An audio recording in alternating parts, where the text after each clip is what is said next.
I think I'll slowly get going and assume that some more people will be joining us slowly in our virtual room. Welcome to the MSD at Home event, the second in the series, where we take you into the COVID-19 co-isolated living rooms of a number of thinkers for architecture and design. My name is Hélène Fruchot. I've recently joined the MSD in the Faculty of Architecture, Building and Planning as Professor of Architecture and Philosophy and Director of the Bachelor of Design. I want to acknowledge the traditional owners of the land on which I live and work, the Wurundjeri people of the Kulin Nation, who have been custodians of this land for thousands of years. I pay my respects to their elders past and present, and Aboriginal elders of other communities who may be online today. Now, Shannon Mattern, thanks for joining us today.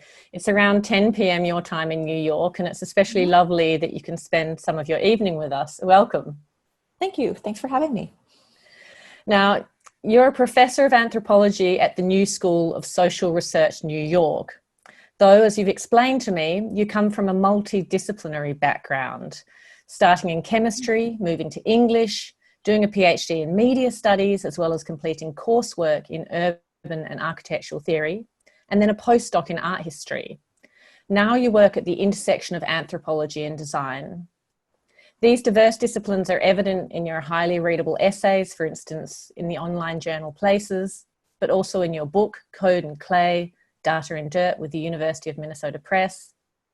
You engage in subjects that range from the archive to the smart city, drawing attention to connections between data and dirt, and calling for a reorientation of our efforts toward maintenance and repair, which seems especially fitting at the current world historical juncture. Today, we're going to have a dialogue, and before we launch in, I feel somewhat obliged to offer a very brief background to the title of our dialogue, Infrastructural Love in Times of COVID-19, Care, Repair and Maintenance. Well, the COVID-19 part is probably quite obvious. But what I do want to do briefly is acknowledge a debt of gratitude to former colleagues of mine at KTH, the Royal Institute of Technology in Stockholm, Sweden, my previous place of work. Sepede Karami, Hannes Frykholm, Adria Carbonell Rabassa, with whom I delivered an architectural design studio in 2019, in fact, with the title Infrastructural Love, where we made reference to some of your work, Shannon, especially your essay in Places, Maintenance and Care, that I want to return to. Our aim was to extend an understanding of architecture beyond the neatly circumscribed designerly form in order to better understand its distributed effects in the support of ordinary spaces that compose a city, from waiting rooms to toll booths to subway stations and so forth. I mention this as I hope we can make time at the end also to discuss the messy mixed methodologies in our pedagogical approaches to design. But this leads me to a first question that I have for you. In your essay in Places, Maintenance and Care, you draw attention to an expanded sense of infrastructures, I think, from the rundown street and its cracked pavements to corrupted computer code. You argue that in response to aged and failing infrastructures, what we really need is to study how the world gets put back together. Now, if it's possible to think beyond the current virus, assuming such pandemics are not here with us to stay as part and parcel of concatenating climate emergencies and global warming, what role do you think might an ethos of maintenance and care achieve in the design disciplines? Well, as I mentioned in the article, I was inspired in part by, well, I guess the theme of maintenance, invisible labor, kind of care work, whether or not I use those specific terms, has been a foundation or woven throughout a lot of my work for, as I would like to think, my entire career. But that piece in particular was written in response to the rise of a group of scholars that kind of unite themselves under the umbrella of the maintainers. So they are drawing mostly from science and technology studies, history, media studies, a variety of kind of science and technology oriented humanistic disciplines and social sciences. So they were motivated by this attempt to provide an alternative to the innovation, novelty fetishization in Silicon Valley approaches to thinking about history, progress, evolution, etc. So there's that historiographic and kind of methodological kind of compulsion, or not compulsion, I would say opportunity, that's presented to people who might be doing critique or history of design. But as they also recognize, the folks that I've just mentioned, and as I think a lot of designers and engineers, some engineers are recognizing, is that by infusing a maintenance sensibility, a care sensibility into the design process from the very beginning might imply kind of a different methodology, a different sense of what actually constitutes success, a different sense of kind of the values that are inherent to the design process. So thinking about how a building will be how it will be maintained, what types of even circulation or storage are necessary for the maintenance and repair staff, for instance, thinking about the entire life cycle of a building, how it can be kind of responsibly dismantled or repaired over the longue durée, for instance. These are types of things that haven't historically been front and center in a lot of design processes, particularly not kind of things like product design or fashion, for instance. But if it were infused as an integral stage of the design thinking process, and I'm putting design thinking in scare quotes because it's such a fraught concept, it could raise some very different questions that could then flow throughout the entire kind of evolution of a design into the construction and the afterlife of construction. So expand exactly the sorts of engagements we would have in an architectural project. And while we might counter maintenance with the prevalent neoliberal imperative to innovate, to be innovative, it sounds like here too that slow modes of inventiveness can be nonetheless supported in acts of maintenance and the attentive work of repair. So it seems to, as part of this broader collective that you're describing, the maintainers and this broader shift, that there's something of a revaluing of what has tended to be undervalued. Here too, I'm interested in what we might have gained today in this sort of great slowing down that COVID-19 has imposed on us. Will it make us more like design tinkerers, possibly? That is a possibility. And there have been, as you probably know, movements of slowness in various fields over the past, I don't know the entire genealogy of the slow fill in the blank movement, but there's slow food. There's kind of a book that came out a few years ago advocating for slow academia, kind of pushing against this sense of obligation to keep producing, to allow thoughts to marinate for a while. But I also want to highlight, as has been made apparent in a lot of discussions of the contemporary kind of pandemic context, is that slowness is a privilege. Not everyone has the capacity to slow down. Those of us who get to sit at home and have contactless delivery and to have things brought to us, for instance, via Amazon delivery people, to have our services provided by people who are kind of making the pipes and flipping the switches in the background or underground somewhere or behind other walls. Those folks do not have the capacity to decide to slow down. In fact, their work might actually be working at hyperspeed because they realize that entire cities, nations, continents are depending upon their kind of reliable service provision. So I think that it would of course be advantageous, desirable if everyone had the capacity to enjoy the new modes of thinking, new methodologies, a capacity to be reflective practitioners. Imagine being an electrician and being able to have time after each job to sit in your van and think for a while about what I've just accomplished, about the philosophical implications of my work, for instance. But when there's such a demand on your services, I'm not sure that that's really something, it's not really a luxury that they're enjoying right now. So while advocating for the value of slowness and the different forms of contemplation, methodological opportunities it opens, I think you also have to ask the political questions, the ethical questions about to whom those privileges are available and whom they're not, and in what contexts. Absolutely. And I mean, this means we have to consider a whole sort of invisible workforce often, certainly in attending to maintenance, repair and care. This means, as you point out, acknowledging traditions of women's work, domestic and reproductive labour, which you argue are very much acts of preservation, the usually invisible labour that holds things together socially and materially. To undertake domestic chores such as cleaning, it also occurs to me, of course, requires a sort of acute attention to details that we usually demand of our architecture and design students, getting close and intimate with built materials, And so it seems there might be lessons, both in our attention to details, but our acknowledgement of a massive sort of labouring workforce that, you know, we are working with and depend upon. Mm-hmm. Absolutely. And another one of the reasons that I wanted to write this piece is that as much as I admired the work of the maintainers and am very much a proponent of the work that they're doing, I also felt that there was something kind of paradoxical happening there, that the maintainers themselves were becoming a bit of a brand. Mm-hmm. There's a presumption that there's this new, exciting new attention being paid to maintenance.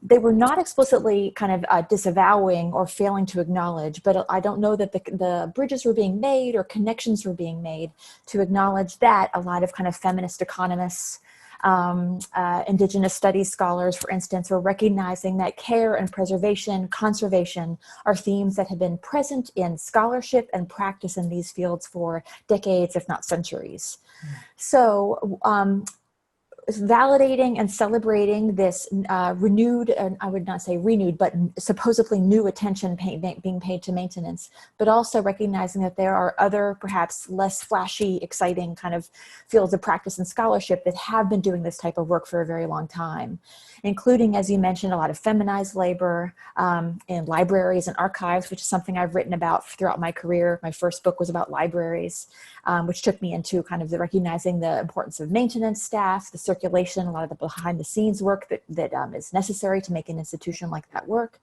But also, as more things become smart, and even, or even just recognizing, I realized, again, there's a push against the idea to smartify everything. And you have some kind of prominent scholars within Australia who are critiquing this whole movement to add smartness to everything.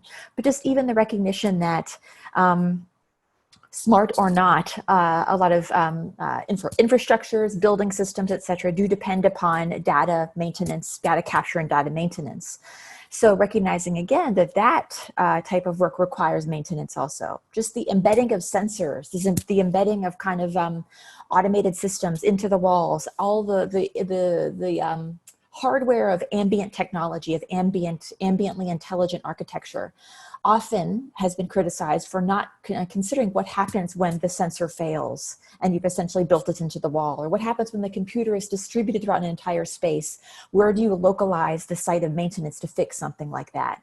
Mm-hmm. So again, recognizing the data infrastructure that is inherent in all the design professions increasingly requires that we attend to the long-standing concern that data archivists, analog archivists, information preservers have been thinking and asking these questions for a very long time.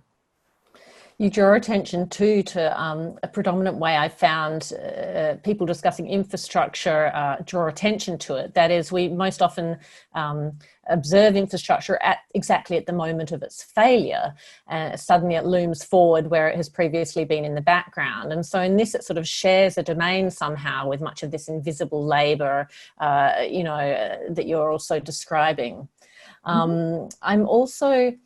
it strikes me too, in looking to questions of invisible labour and sometimes feminized labour, or the labour that's delegated to a migrant community, often the lowly or the dirty labour, we have certain tensions that get set up, especially around a disjunction between political, perhaps paying political attention and also attempting to undertake creative design acts. So for instance, again, in your wonderful essay on maintenance and care, you place the performance artist Mel Lederman Ukeles beside the activist and scholar Sylvia Federici. And so on the one hand, we have a kind of performative rendering visible of these invisible acts of labour that maintain our environments. And I want to get to the smart city and data aspect of this later on too.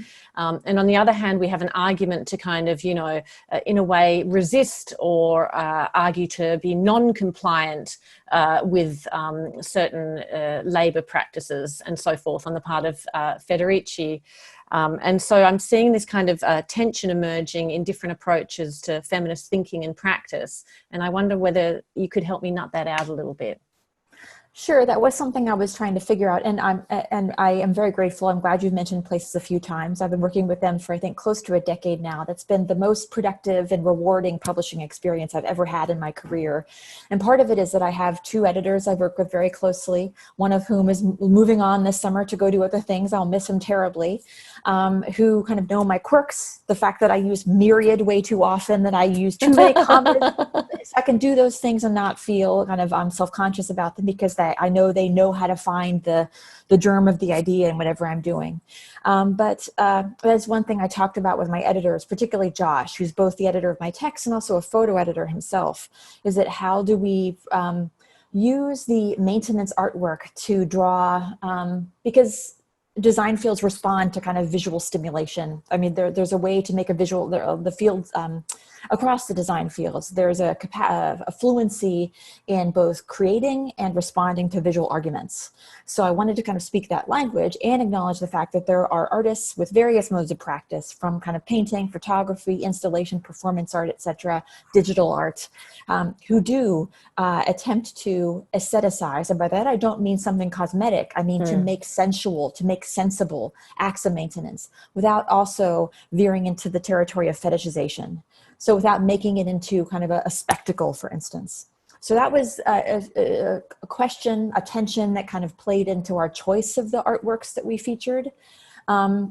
The one to show that these are embodied practices. They have sensory dimensions that you too could potentially feel and grasp another dimension of the argument by not just reading about it through my text, my black words on a white page, but also maybe interpolating or projecting yourself into the images you were seeing and feeling the argument in a bodily way, perhaps. Mm-hmm. So those were some of the things we were trying to work through in putting together the article, which also drew from a talk that I had kind of workshopped in a few different institutions before it actually went into print. Amidst all of this work on maintenance and repair too, there is a very open definitions of technology that you render accessible to us. And this is clearly coming through science and technology studies too, the influence of that. And it seems to me it offers opportunities for how architecture might rethink its relation to technologies. We tend to focus very much on the cutting edge, forgetting that the cutting edge in architecture is in fact made up of a kind of motley mix of old and newly emergent innovations. In some of your work, you make connections between, you know, mud and data, and I was wondering whether you could lead us into this, you know, ways of reframing our attitude to technologies, especially in architecture and design. Sure. So the book that I published in 2017, it was a very modest book. It was only about 5,000 years of urban history. And it wasn't drawn by reading some like Lewis Mumford, for instance, in grad school, or Peter Hall, and with these grand scope of histories, not necessarily aspiring to do something that was so hubristic, but really wanting to serve a pedagogical function. I had been teaching a class for close to, I don't know, as long as I've been teaching, maybe 17 or 18 years or so, that was about the relationships between media or media technologies and space, specifically architecture and urban planning. When I first taught it, this is a story I tell in the introduction to the book, we went through chronologically. So we started off by looking at kind of clay tablets and mud, the fact that mud was essentially the substrate for some of the earliest buildings and the substrate for inscription, early inscription in Sumeria, for instance. And then we looked at print and the voice, all the way up to digital technologies, looking at kind of the data centers, which everyone is focusing on today, to Diller and Scope videos architecture. We took a field trip to see their scanning exhibit at the Whitney Museum, for instance, with like computational fabrication. But then I realized that it would actually be more pedagogically powerful. And if I imagine the class as a book, it would be more kind of rhetorically powerful if I flipped the script and started with the now, and then kept digging back further in history to show that this was smart too. This was smart too. This is intelligent architecture also. And these old things are not gone. We maybe don't use telegrams anymore, for instance, but there are lots of kind of telegraphic modes of presentation and conversation that we still engage with today, Twitter being one thing. And I realized this is kind of like Whig history by proposing that all of this old stuff was like leading up to the digital utopia. We know it's not, but this age of digital progress we live in today. But I still think it's important to see that certain kind of topoi or teloses, whatever the plural form of teli might be the plural form of that, or big questions we're asking have been with humanity across cultures and across essentially thousands of years. So that's why I chose to kind of dig back in history and to show that the old has not been subsumed. It hasn't been buried or abandoned, that there are still not only the physical forms of those old technologies, the voice, for instance. We're using amazing space age technology to talk with one another right now. It is kind of amazing that we can cross time and space, but we're still using our voices to do it. The phone, people are so tired of Zoom that they're returning to the phone, for instance. And writing. I mean, the resurging interest in independent presses, in kind of small presses and zines, for instance. There's something about the tactile letterpress, all of these types of things. And it's not just nostalgia, I don't think, either. No. So recognizing that it's not a matter of the new subsuming or supplanting the old, that it would be really productive for designers, scholars, architects, everyone to think about how they can be put in, what are the affordances of all of these different formats, and how can they be put into productive relations with one another. This might, taking the sort of connections that you make between mud and the management of cities, we might then proceed exactly into this careful critique that you do undertake of the smart city. And I wonder whether we can speak a little bit more about this. Important questions about the notion of the smart city, which I can't help but wonder risk making us, the human inhabitant, rather more stupid, insofar as we might have a tendency to unwittingly give up our data to be managed so that urban environments can be prepared just in advance of our consumptive appetites, anticipating our desires before we even know we have them. At this moment, given our state of exception, apps are, for instance, being forwarded for our convenience so that we might safely occupy the infected city. And yet there is a haunting doubt about what civil liberties we might at the same time be giving up in the data we deliver. Our interaction and screen-based interfaces form us as human urban subjects, but we also need to ask who is represented in all senses of the word, and you've raised this issue of who is represented, who's left in, who's left out. So I wondered whether you can sort of speak a little bit more to us about some of the critique you rendered to the smart city today. Sure. So this is another one of my signatures, according to my editors, that I have to work the word epistemology into every article somehow, because everything does, all fields of design to me, and all the kind of theoretically informed questions I'm asking are about kind of how we know what we know, and how our ways of knowing are manifested in the things we design, how the design of a product, an interface, a space, a staircase, whatever, a window, shapes what we can know about kind of the outside world or peering into an inside world, for instance. So that's one of the recurring questions, I think, is what kind of epistemologies are implied in smartness? What ways of knowing are privileged, how certain kind of sensor technologies, measurable, quantifiable things, if those are the only types of things that can actually be rendered operable in a responsive city, that really limits the types of questions we can ask or the types of things we can value, because those things that don't readily lend themselves to quantification, easy kind of interoperable operationalization, for instance, don't kind of fit into the data model, for instance. So that gets to not only the kind of types of urban qualities that leak outside the kind of the mechanism, the apparatus of the smart city, but also the voices, the people, the populations whose modes of intelligence don't really lend themselves to that type of translation, or who willfully refuse to participate for all kinds of political and ethical reasons, for instance. So I am kind of rambling myself here, and I'm kind of forgetting what the original question was, but I think it is, asking these questions about how all of our practices are in a way, kind of a way of materializing epistemologies, how we know things about the world, what we want to know, how we know about what we value, how we can read a building to know more about what our culture's values are. or what type of futures we want to build, what type of publics we want to build. I hope that those are kind of useful, critical, methodological, and maybe even design questions to ask from, again, through all stages of a design project. Mm-mm-mm. It seems to there's in thinking the smart city and the role of data here, and something in the assumption that data is simply the privileging of data without recognizing that, you know, data is a raw material that we do something with, and we can make it speak in certain ways depending on we want. There's always the risk of that, of course. But also you talk of how we don't always have, as say citizens or even those struggling for citizenship, access to the operating system or the black box, which also makes me think again around your questions of repair and maintenance. How can we become, you know, activist citizens who can tinker with the operating system so as to participate in what this smartness might be, this collective smartness? Mm-hmm.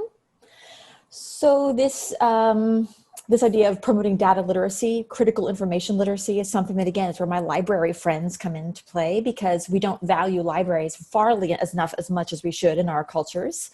They're underfunded, under-maintained. That's another institution and infrastructure that is in kind of sorry state of repair in many cities, including here in New York, despite the potentially really valuable services they do provide, and if they were well serviced, that they could provide in an information economy, for instance, or an information culture. So, again, I've kind of talked myself away from the question. I have to remember about what the question was again. It was, well, I was interested suddenly in bringing back around the repair and maintenance in terms of, okay, you know, how are we allowed back under the hood of the smart city? Can we kind of tinker there? How do we kind of increase our capacity to do that? Because that will also mean that less than being docile subjects whose data is being mined, we can become active in what that data enables. Right. So this is where things like promotion of information literacy, critical data literacy comes into being. And there's lots of really great scholarship in that. There was a friends just put out a book called Data Feminism that you might know. There's another book about data justice by Sasha Costanza Schock that just came out. So a lot of really great contributions, both kind of in the academic realm, but also applied methodologies that have come out in recent years. Safiya Noble's work on algorithms of oppression, etc., but also civic tech. The idea that, you know, coding is supposed to be the new liberal art. I'm not sure if there's a similar movement going on in Australia, but a lot of kids in primary school are learning how to code. The new school where I teach has just kind of implemented a new undergraduate major called Code as a Liberal Art, where kind of not just coding itself, but also the entire technological stack of literacy is supposed to be implemented throughout humanities, arts, and social science classes. So people will learn how to think about from the hardware, infrastructure, interface, code, all layers of the stack. In some capacity, they'll kind of touch on these to incorporate technological literacies throughout the classroom. So these are things that do promote this ability to kind of peer inside, or maybe even tinker with what's inside the black box.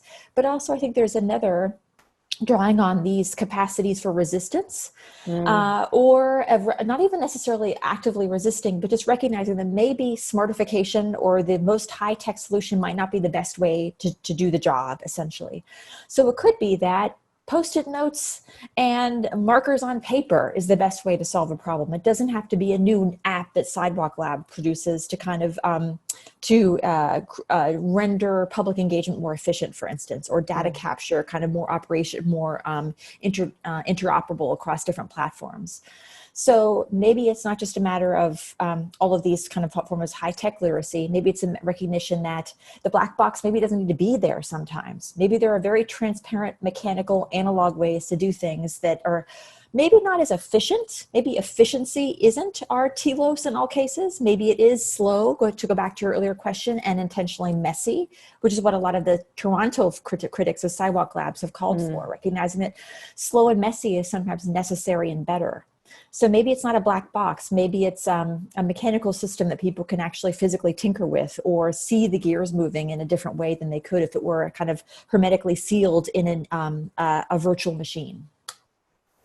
Absolutely. I think this also, given your discussion of code as liberal art, brings us into that space of pedagogies that I'd really like to discuss with you.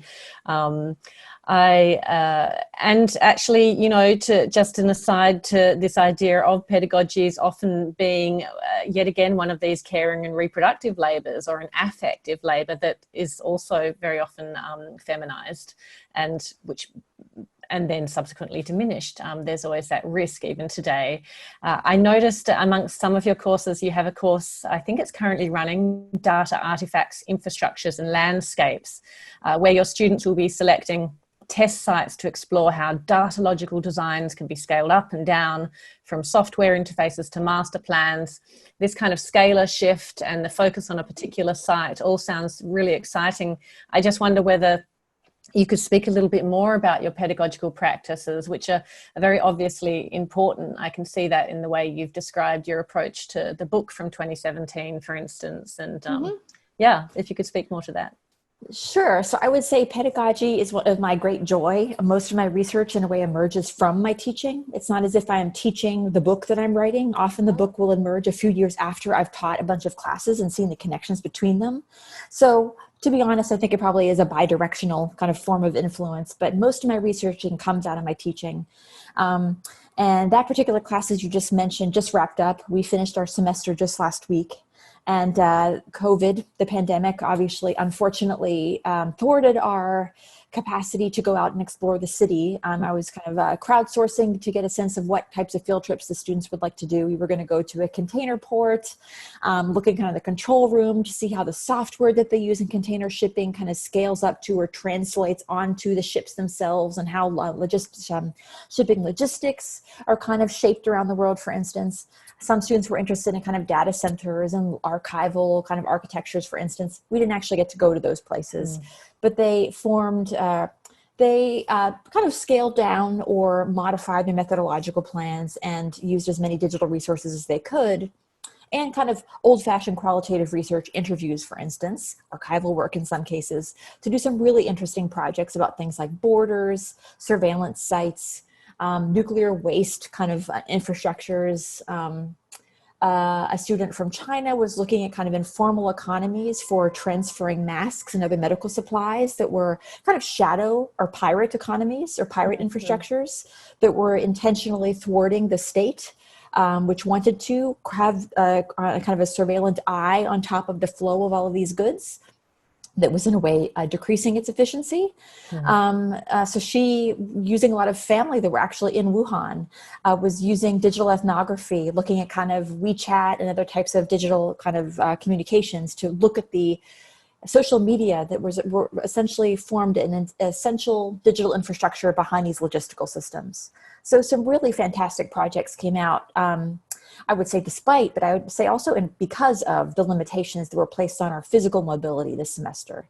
And that class was not inspired by, but it kind of evolved from a previous class I taught, which was much more archive focused. That one was similarly called Data Artifacts, Data Archives Infrastructures. So we looked at libraries and archives and then how their histories, the questions they ask then translate into data archives, machine learning, kind of new forms of how classification systems inform kind of machine vision types of projects.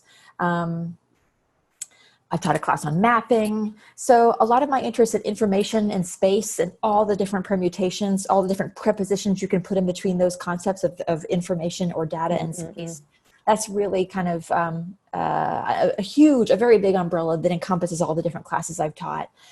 And the question of epistemology also, I try to incorporate multiple ways of knowing, making sure we're reading not only scholarship, but also some popular work and looking at design and art examples or practical activist projects to see how this is theory in action too. It's not just the French guys and the German guys who get to do theory. It's also the people who are making it by engaging with the frictions in the world. So those are, again, kind of the ways that I try to incorporate this diversity of epistemologies, and also with the work that I encourage the students to experiment with too, the multiple modalities of the work that they ultimately produce over the semester. And so some of these students, it sounds like they're using a lot of design-based explorations in the midst of this. It is like the placing together of anthropology, ethnographic research and design. And how does that manifest? Do they produce also visual works and drawings as part of this, these exercises? So I've been really lucky in that for as long as I can remember, my classes have been really diverse. We've had between 8 and 12 different disciplines represented in the classroom. So students from the humanities, history, literature, all the social sciences, multiple design fields, architecture, theories of urban practice, design and technology, a Parsons transdisciplinary design program. And I try to have some low stakes group projects where I intentionally match make students into groups that have essentially one of each discipline represented.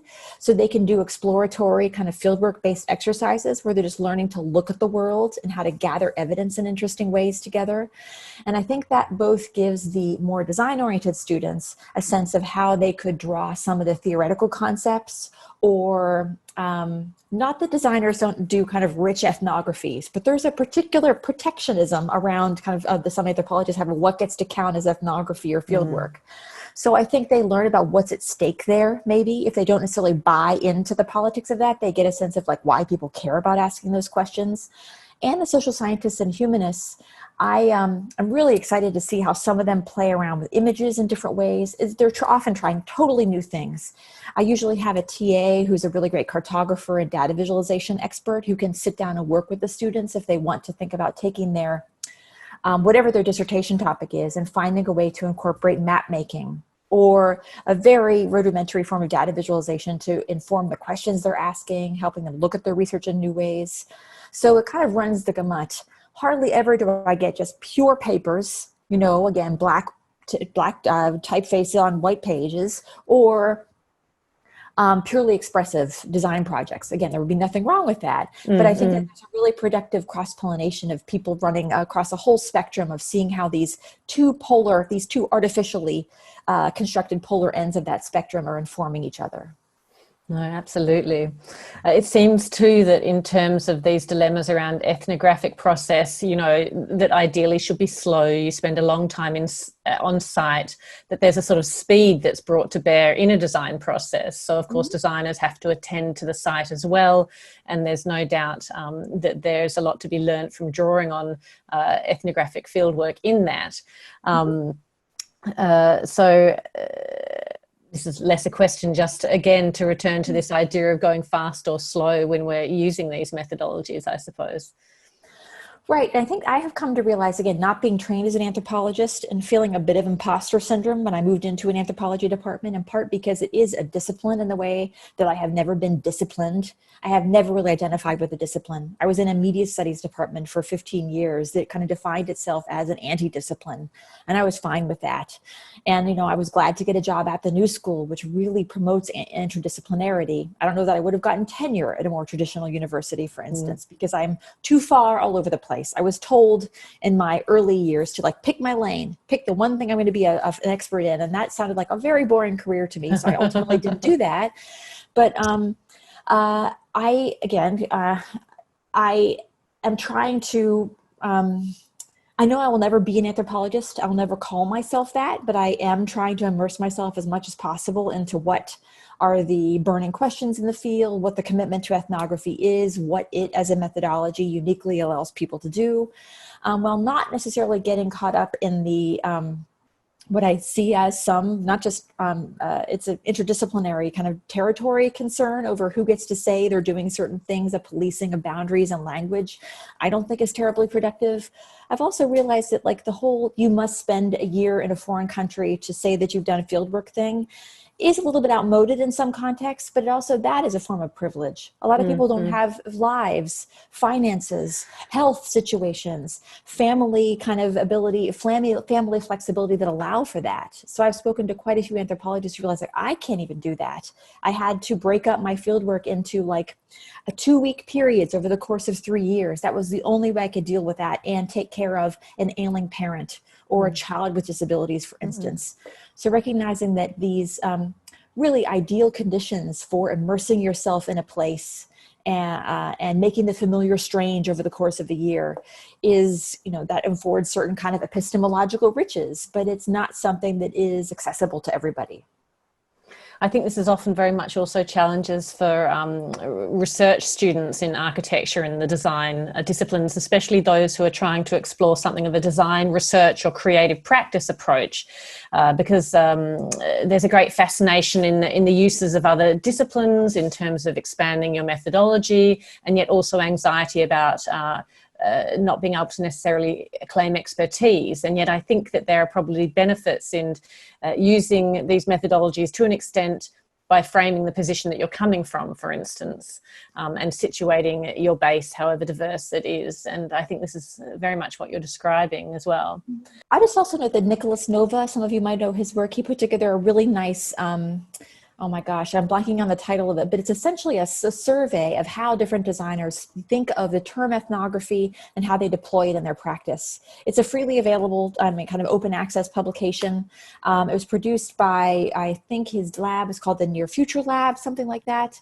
But I can share with you the link if you can't find it yourselves online. Great. You could post it. But I think it's a really interesting document to think about how people in different fields relate, to kind of define their own relationship to fieldwork and ethnography, which is something I'm still figuring out for myself.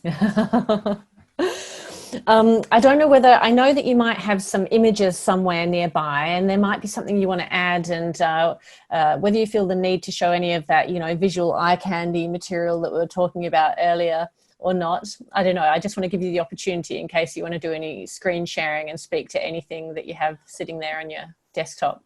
Well, I can just, nothing in particular, but maybe just a sample of some of the things we've been discussing. All of my classes, I build a website for all of my classes, and they're all linked to from my website, which is wordsandspace.net. And most semesters, I put together a post that kind of documents, chronicles all the students' work with their permission at the end of the year. Yes. Maybe not showing them in their fullness, but at least providing a little glimpse of the type of topics and formats they've used. So I'll just show you the data artifacts infrastructures class.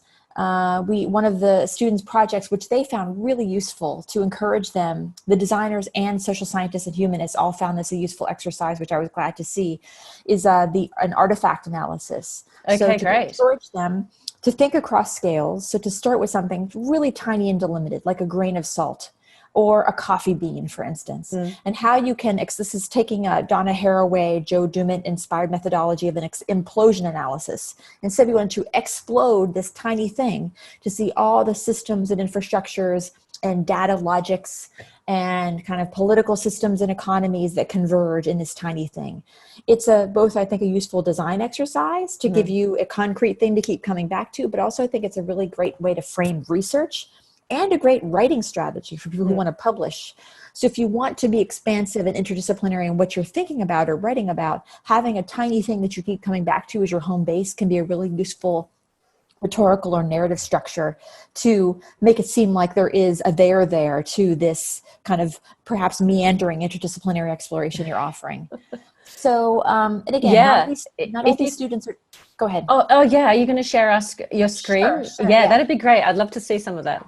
So not all these students are designers again, so they're not going to see kind of professional grade graphics, but they did try to find ways to tell visual stories and make visual arguments. And let's see. So this is our website. I will go, do you see the class website? Yep. Okay, so this is our class website for the Data Artifacts Infrastructure class. And then if you want to look at any of this yourself, you're welcome to. Each one of these is a lesson with all the readings and the slides that I prepare and other supplemental material. And here's our artifact analysis. So students did everything from the geotag to the N95 surgical mask to coltan, which, as you probably know, is an essential ingredient in the making of electronic devices. The meme as an object that was essential. This is a student who's studying Hungarian politics, which, as you know, is a very kind of fraught territory for political debate right now. She's looking at the meme as a tiny object that encompasses all of these different kind of converging political clashes. A student from Guatemala, who's studying the coffee bean, somebody looking at the one single musical album and all the metadata attached to it as it's translated to a digital form of economy, and how authorship, creativity, all of these different kind of history concepts are translated as they're turned into metadata for a digital musical sphere. Looking at metadata on a personal photo, looking at the single cell or kind of holding pen, whatever you call it, for artwork storage, and the whole logistics of moving around fine art throughout the city or in different kind of free trade zones, the dollar bill, the condom. So these are just some examples of some of the artifacts that they did, and I will not click through, but I encourage them to, again, think about how to do visual argumentation, incorporate a lot of images under the provision of fair use. They didn't make all these images themselves, but this is just an example of one of the small kind of starter assignments students did that really proved productive in their final projects then. It's like an exercise in following the material and understanding its complex networked relationships. It also occurs to me too that it demonstrates ways in which we can imagine a pedagogical design exercise, not in terms of something that we do in order to achieve that final project outcome that anticipates in a sort of imaginary way a buildable future, but that the very act of design can be one of using our various skills in visualization and so forth to mount an argument and to render something visible in terms of its relations.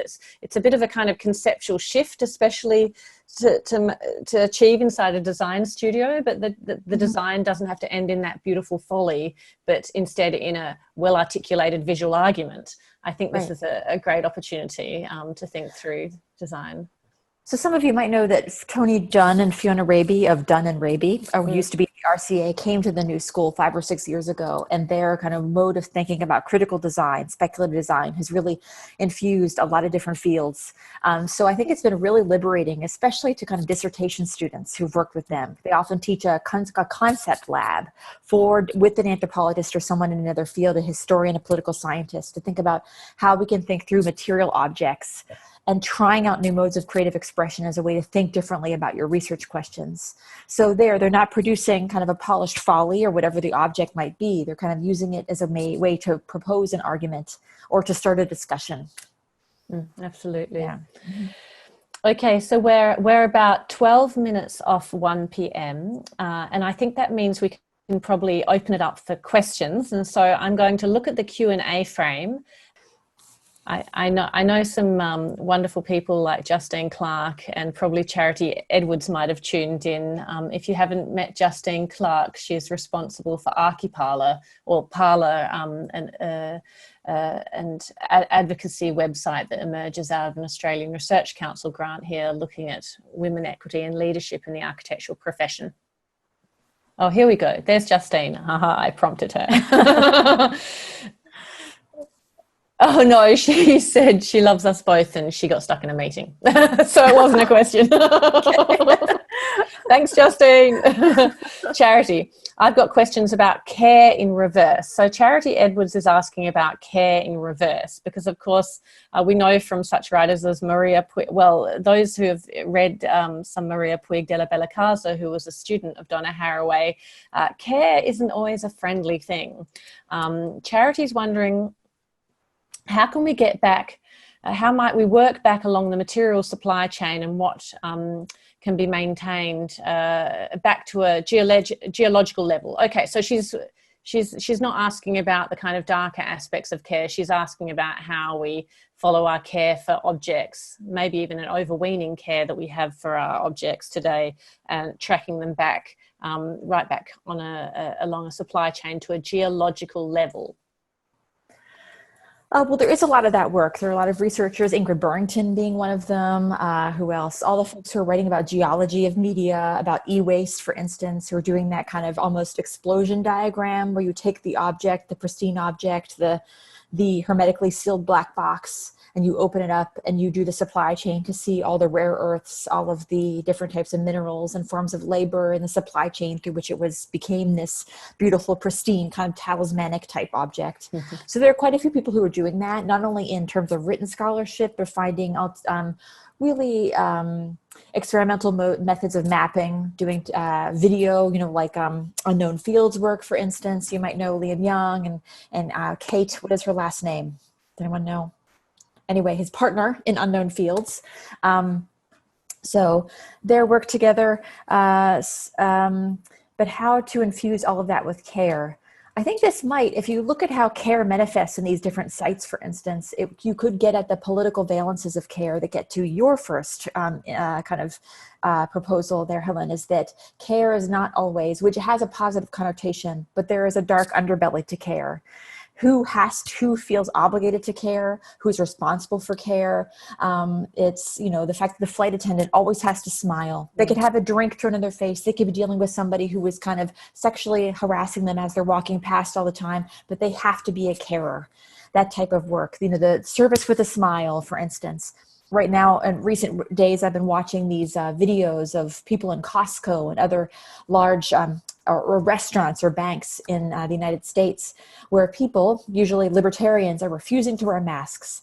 And they essentially go into a place of business with the point of video recording themselves being aberrant, kind of performatively resistant to saying, I woke up this morning, last time I checked, this was a free country and you can't make me wear a mask. Mm-hmm. Actually, in a private business, they can.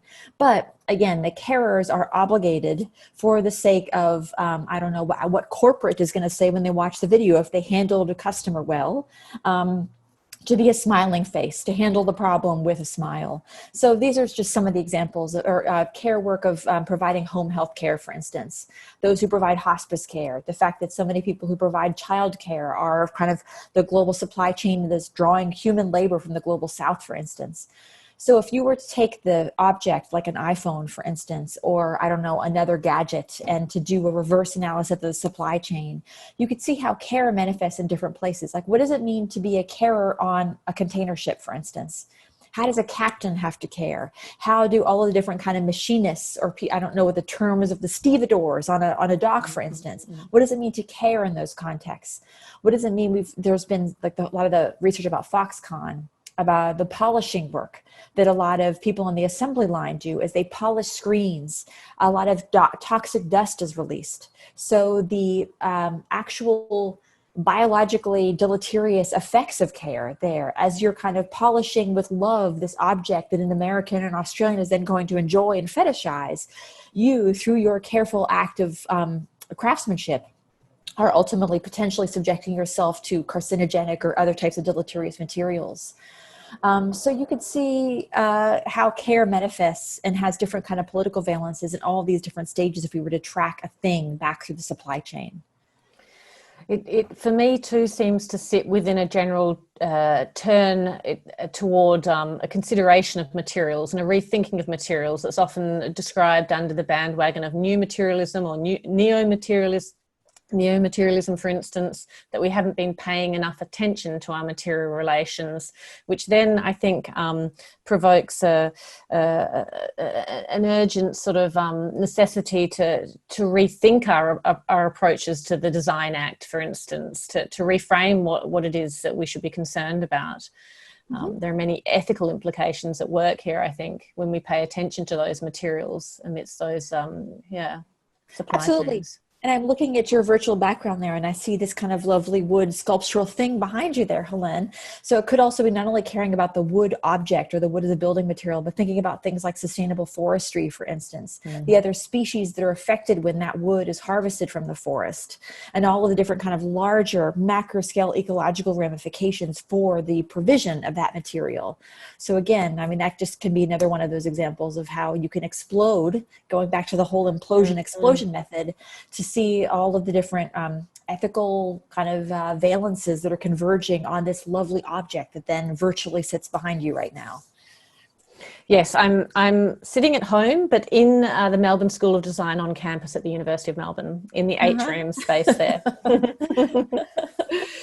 Okay, I'm opening the invitation again for further questions. So please feel free to use the Q&A function if you have a question for our guest today, Shannon. So there's Kate, who leads our Building Environment Learning and Teaching group here, which is amazing. Yeah, you can read the question, but thanks us for the discussion. And she's interested in speaking more to this, the possibilities and openings emerging in the shift to a large-scale move to teaching in online environments, some of which I think you've spoken about in tackling the fieldwork question. And definitely fieldwork has been an issue here. How do you attend site? So I'm looking at Kate Triglone's question about part of the sort of massive pivot to online teaching and how you're managing that.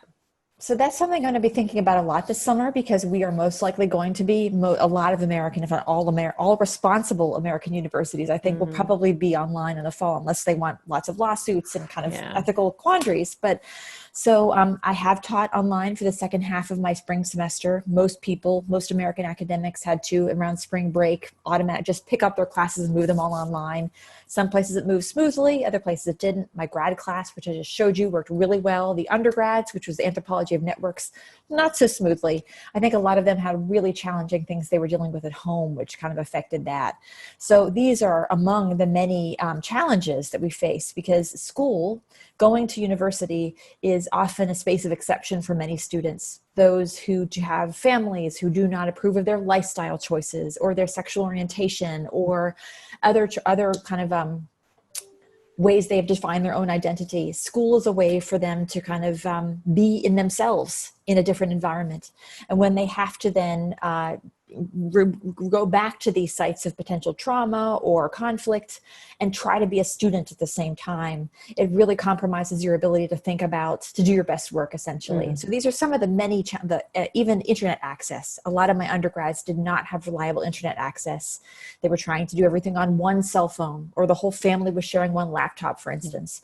So these are the many challenges that we face. In terms of opportunity, there was a series in Places Journal that happened over the course of 2 weeks, where multiple design faculty from around the world were invited to provide little short, like maybe 300 to 600 word responses to both the challenges and opportunities they saw either in practice during the second half of their spring semester or into the future. So notes on pandemic teaching. Yes. Yeah, so you could look there for some examples. But a couple that I saw that were really interesting were just how the possibilities for review were expanded, where I was mentioning to Helene, I think before we started this conversation here, that because NYU, Parsons, Pratt, all of the local universities had their reviews online this year, I was able to just traipse around to all of the schools over the course of last week. And I saw way more projects than I would have otherwise, because it would have taken me, just moving between those spaces would have been functionally impossible.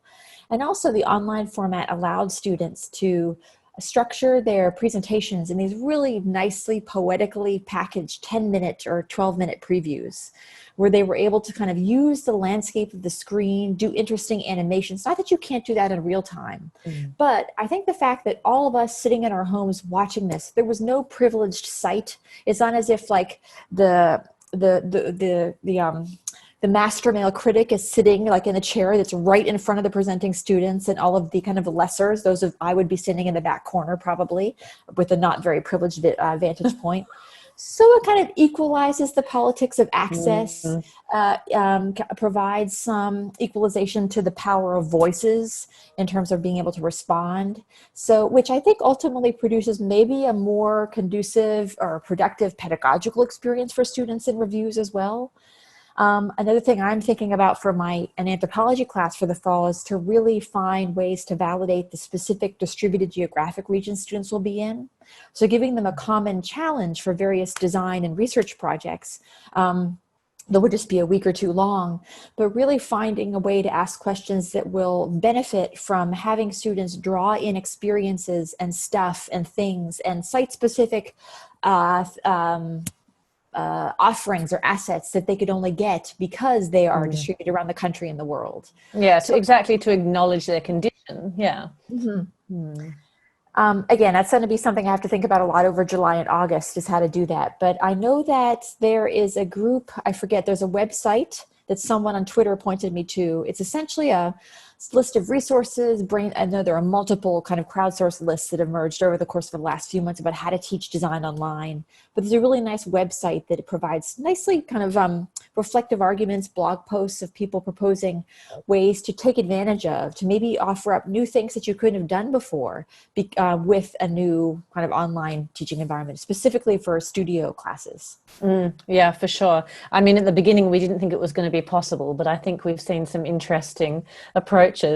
I've noticed that Donald Bates has a question here too, again about this issue of speeds and slownesses, asking whether there might be a political imperative to sometimes working fast, as working too slow might mean that other people occupy the political space in advance, to perhaps, troubling effects.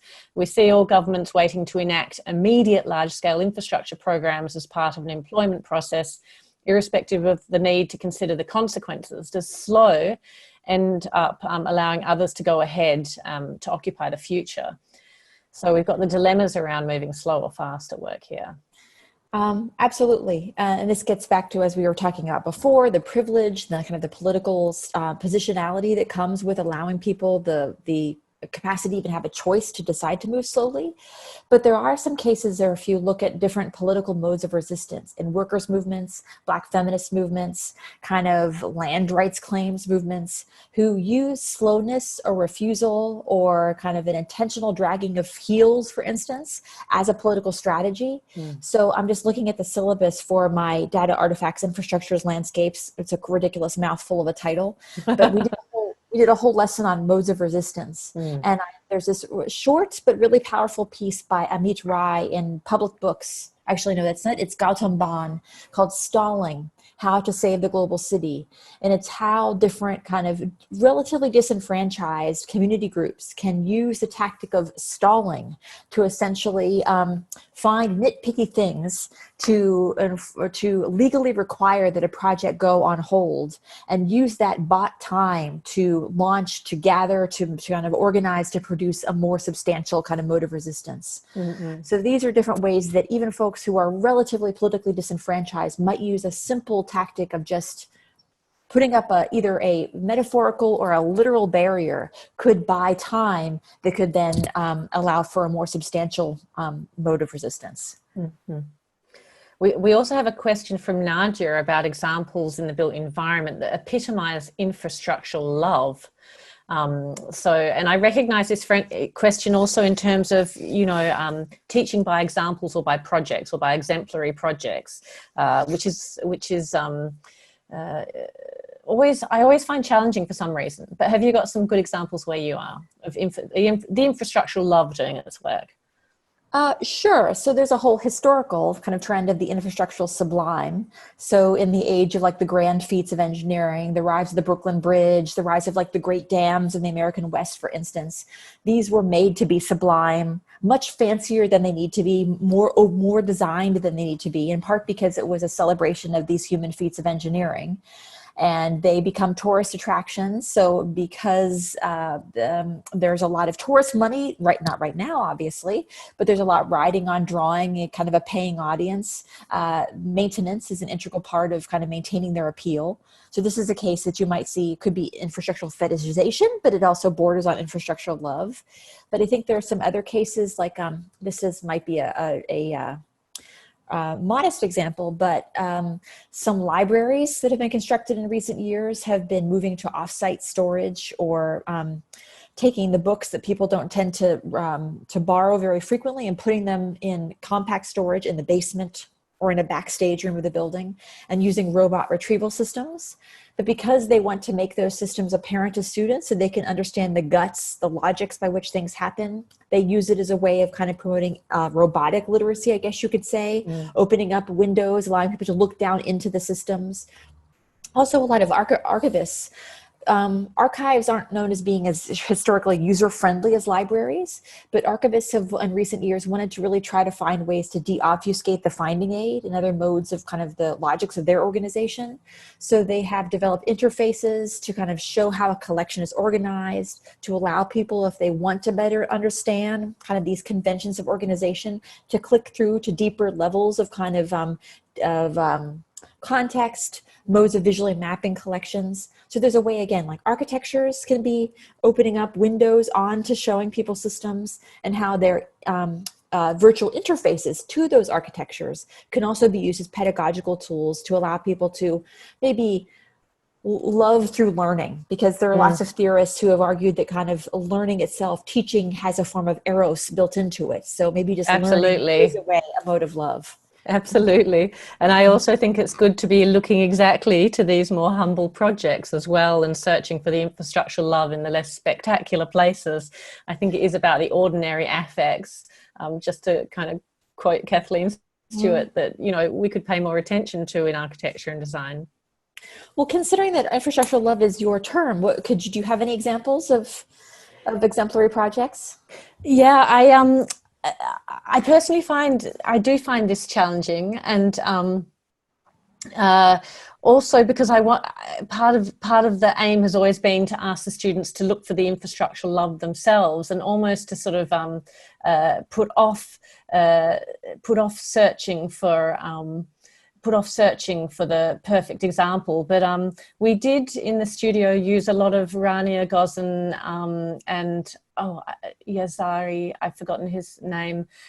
They've got a beautiful book out called Geo Stories, and all of the drawings in that rethink a kind of post-industrial, even perhaps post-apocalyptic attitude to large-scale infrastructures to do with mining and so forth, and reinvent the architectures around this through a series of imaginary projects that are beautifully drafted.